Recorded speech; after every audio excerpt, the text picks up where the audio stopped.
Pisces, hello there, my beautiful friends. We're going to do your general tarot reading for late July, moving into early August 2026. Thank you so much for joining me today. You know, I appreciate each and every single one of you.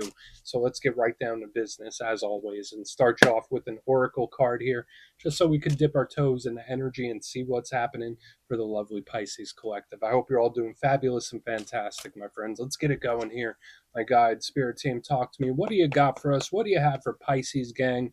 In late July, early August, it's a Leo season at the moment. What energies, messages, insights can we take a little peek at? And yeah, we're just going to take a real quick look at this first card, then we'll get into the full reading itself. And at the very end, I'll pull you a bonus card from the Shadowland Tarot just to see what might be in the shadows or what shadow work you can lean into, which is always interesting. Let's get it going here. Let's rock and see what we got for Pisces, gang.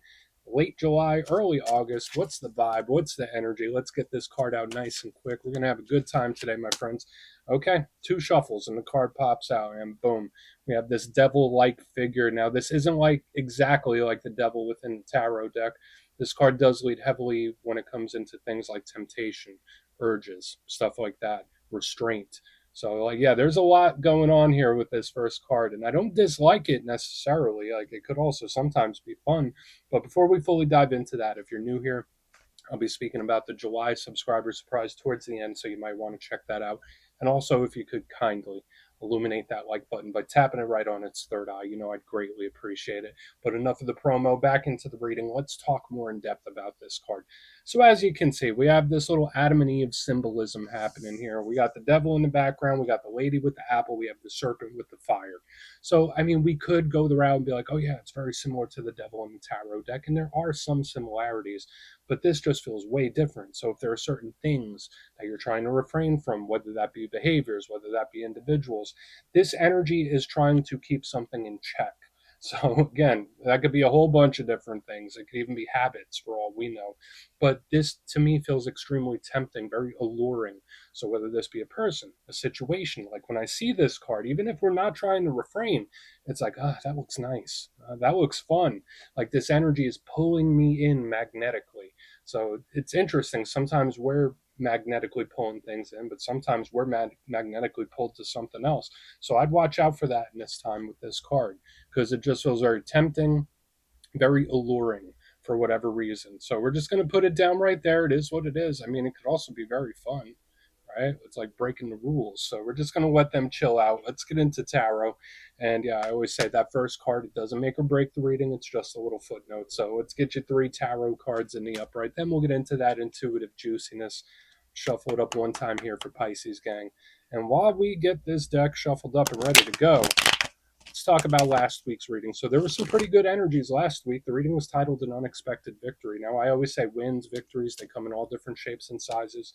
It could be, work-related, personal relationships. Maybe you just had a couple of really great days. So I hope you had one. Just know that even if you haven't, if things have been a little choppy, that energy could bleed over for a couple weeks. So you still might have that wave of energetic goodness coming in. But we're going to see what shows up this week. As you know, energy is very fluid, never set in stone. So only take this how it hits for you, because we'll be seeing your vibe or somebody else, right? Let's get it going. What do we got for Pisces, gang, please? In late July, early August. Cool. 2 of Wands. Very strategic. Okay. That's an interesting way to start. Again, I don't dislike it, but it's very... Okay. Well, this is interesting. Okay. So 9 of Cups right there in the center. That's a good card. And then a Pisces power card right here on the back end, just filled with mystery and intrigue. We have the Moon. So, like, I'm intrigued literally by how this energy feels and seems to me. So there could be a lot of things or situations where it's like, I'm curious about this. Like, it's catching my eye, catching my attention. But let's go through. I'll give you some of the classical meanings and archetypes. Then we'll get into that juicy, intuitive stuff. But at first glance, you know me, I always love to look at the elements. I feel like it's important. It frames the reading, and it tells us how comfortable we might be with it. And we have a mixture this week of water and fire. Cool. Now, most of this is very comfortable for Pisces or even people dealing with Pisces, because it is water dominant. Now, water is the Pisces power element. It's your comfort zone. So, like, when I see all that, there's something about being comfortable too. I think it could be nice. Water is the internal world. It's matters of the heart. It could be partnerships, sure. It could be creativity. It could be imagination, artistic expression, absolutely. Emotional expression, for sure. It could be anything, situation that we are emotionally invested in or things that we care about. They could even represent our emotional state. So I like water. It's good. It's very dreamy. It's also a subtle, intuitive type of energy, which again, that fits the Pisces bill, right? And I do a ton of personal readings with my fellow Pisceans, and I know, like, even in personal readings, it's like water, water everywhere. So it's always a good sign when it shows up in the general. The only downside to water is the ebb and flow, right? Where it's in, it's out, it's up, it's down. There's a certain, it's always moving in one direction, and it could sometimes be overwhelming, but Pisces is usually good at dealing with it. On the front end, we have fire, though. Fire is the realm of action. The actions you take, the actions you don't want to take, the actions you decide not to. It could be health and wellness. It could also represent energy levels, whether you're feeling high or low. I like it because it pushes things forward. The downside to fire is that it's very hard to contain. It could be a little explosive. So you see what I mean? There's a good, comfortable energy, but there's a little friction showing up here, especially between the fire and the water here. There's like a little sizzle of energy, if that makes sense. Well, let's go through and start building this out piece by piece. Position number one, we start with the Two of Wands. And when that card first popped out, it's like very strategic and plan based. Now, when it comes to all twos in tarot, they all represent decisions, choices, potentially being at a crossroads, but they can also deal with partnerships, right? Twos. I like this one. We see the person, they're standing there with the two wands, they're looking at the path ahead. Which path do I take? And he has the globe in his hand. So that's where the strategy comes in. And we'll talk about that in a moment. So when this card shows up, you might be in the planning phases of something, or you might be in a decision mode where it's like, okay, I could either continue down this road or I could take this other road. So don't be surprised if you're at some sort of a crossroads when this card is here. Which again isn't necessarily a bad thing unless we look at the darker side of it. But this is hugely strategic. So whether it's spirit saying like, hey, Pisces, whatever it is you're dealing with, structure. You need to structure it. You need to plan it. There needs to be some sense of structure to it. Or maybe someone you're connected to is in a planning phase. That's very possible when this shows up. So it's something we'll keep an eye on. The downside to the Two of Wands, it could also be like feeling like you're in no man's land. Like, what do I do? Where do I go? What do I do from here? So we're going to have to keep an eye on it. It feels okay to me because to me, it's like I'm planning my next move. Now, moving to the middle, and this is why the clarifiers are going to be so important. We have the Nine of Cups. Love this card. Wins, victories, coming out on top. We see our pal here. He's chilling. He has 9 full cups, and he's inviting us in for a drink. He's like, hey, I have plenty. Won't you come share one with me? So I love this. It's wish fulfillment. It's best case scenario. So normally it's very much claimable. It's nice and welcoming. Like, again, it's a chill vibe. So I really like this quite a bit. But what might be the downside of an energy like this? Sometimes it can represent overindulgence, right? So funny, we had that devil card much earlier. This card can be overindulgence. It can represent temptation. Where it's like, yeah, Pisces, I know you're not trying to have one, but come in and have one anyway, right? It's like one of those. Sometimes this energy could represent someone being too nice, right? And there is such a thing, believe it or not. Like, it's good to be nice and cordial and respectful, but sometimes you could be a little too nice and people take advantage, right? So that's something we want to watch out for. That's the downside of the Nine of Cups. Now, moving to the back end is where we have one of the biggest question marks. Because we go from this, it all seems good. It seems like we're moving in a good direction. But then we got the moon. Now, if this was in a different reading or a different sign, I'd be a little more concerned about it. But for a Pisces reading, it could actually be really great. This is one of your power cards. Some people also link it to Cancer, so the Pisces Cancer collectives. Now, the moon to me is very soft, very subtle. So again, when we have all this planning and this cool, chill energy and the moon, it's like, okay, it's all quiet. All seems very quiet for some reason when the moon is out. It could represent intuition. It could represent your gut trying to tell you something, your gut trying to direct you. So pay very close attention to your intuition in this time. But the biggest thing with the moon, for better or for worse, is that it's the biggest mystery card in the whole entire deck.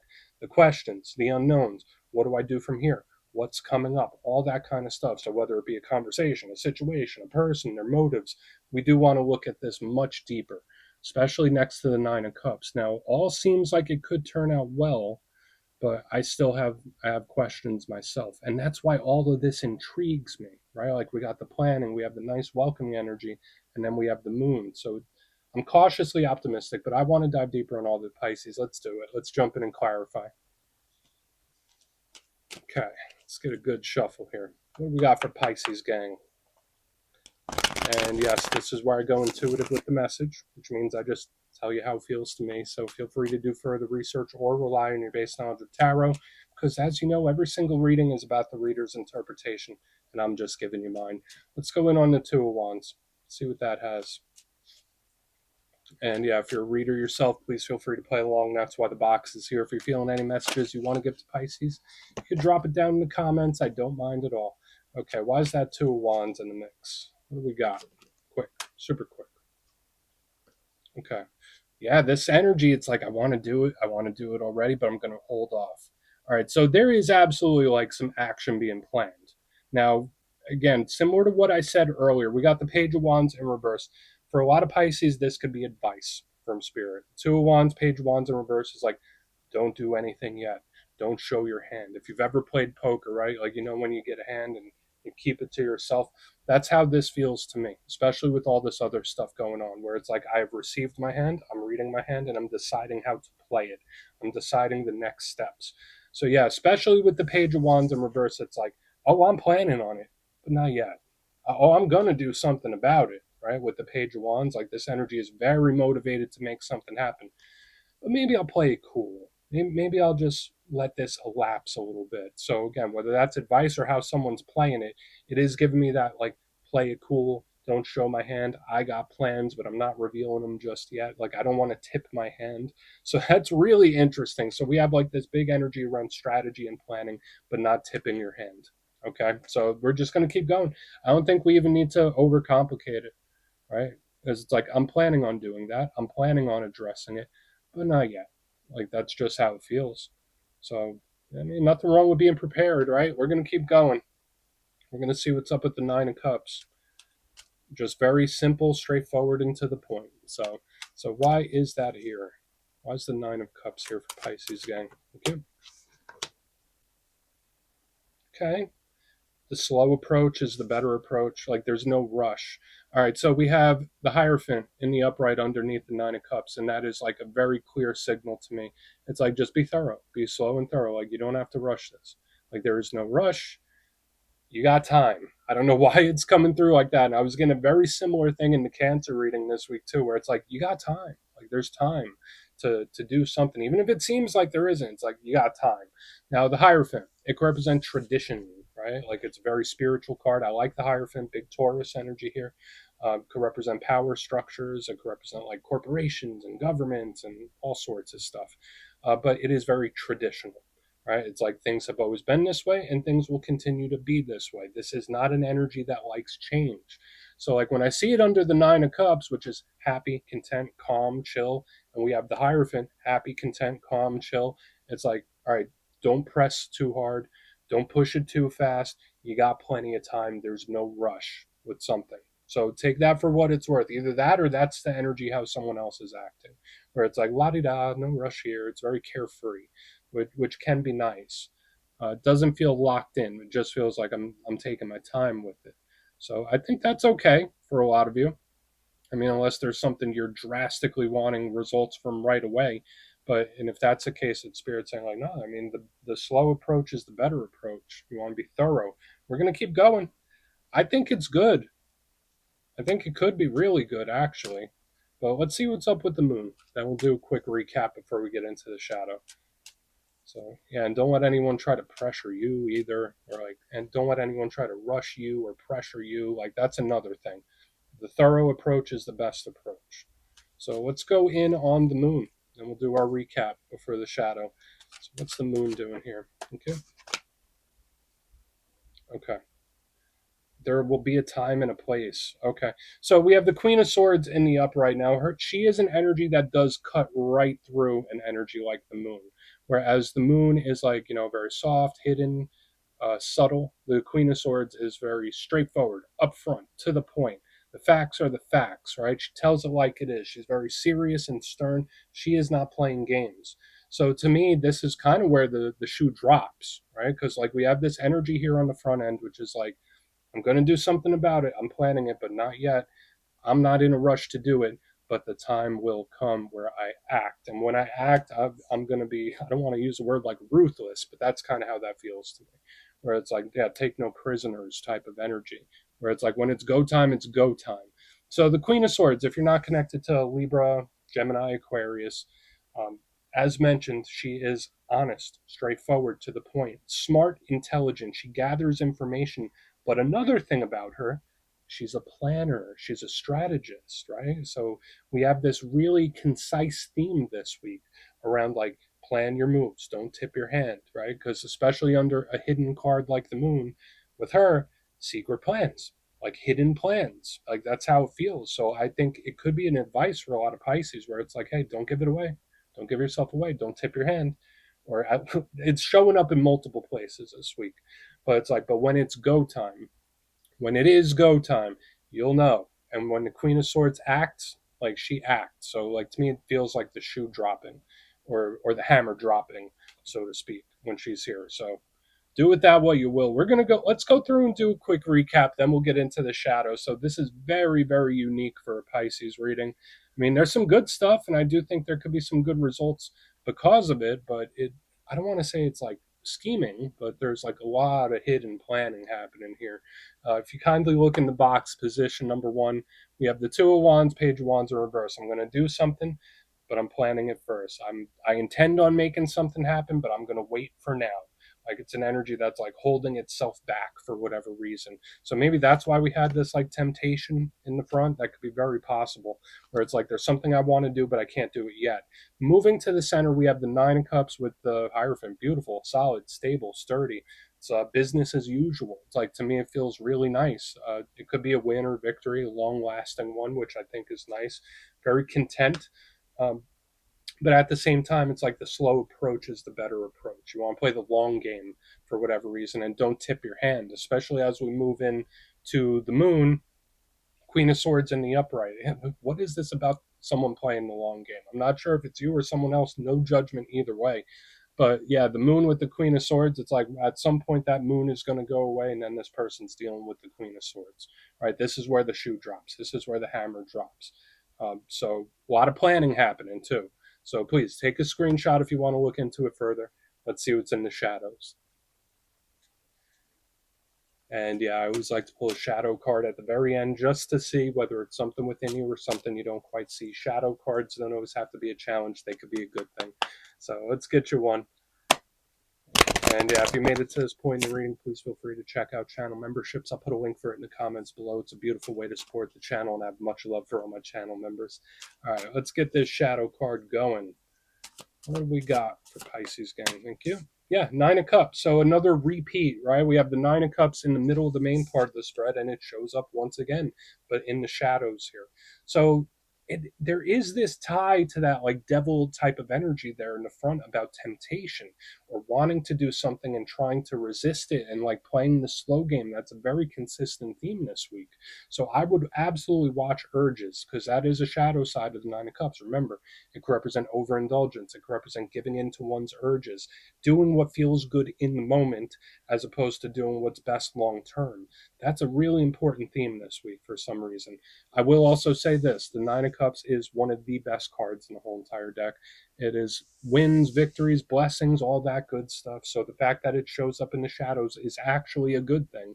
But I think the themes that we're seeing this week are very, very strong and powerful. And I think I'll be following my own advice. So we're just going to let that chill right there, Pisces. That's what I have for you this week. Don't click away just yet, though. I'm going to give you the details, the July subscriber surprise. If you would like further insight on your situation, or you'd like to have a chat with me, you can book a personal session with me on my website, mastermetaphysics.com.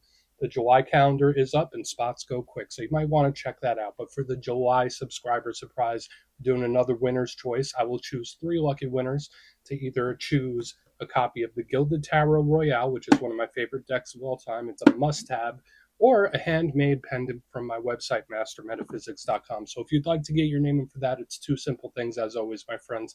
First, you must be subscribed, and second, let me know down in the comments, out of all the cards that showed up in today's reading, which one spoke to you the most, or jumped out to you the most, or resonated with you. You'll be entered to win, and at the end of the month, the winners will be announced in my posts tab. As always, my friends, much love, and I'll see you soon.